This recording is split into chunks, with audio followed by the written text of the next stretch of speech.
We're going to be using our small mixer today to make all the concrete. For this kind of a foundation pour, I'm going to use a 6:1 ratio of Portland cement to the gravel sand mix. I use my foot to help stabilize the concrete mixer so it won't tip over as we empty it out into our barrow. We dump the concrete at the top end of the system and then we just keep manipulating it all the way through to the very end.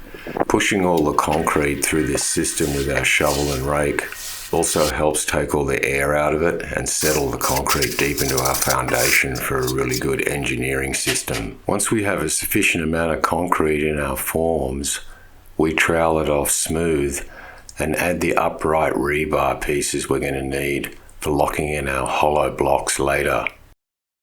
When all the vertical rebar's in the right position, we just touch it up with our trowel to smooth off the concrete.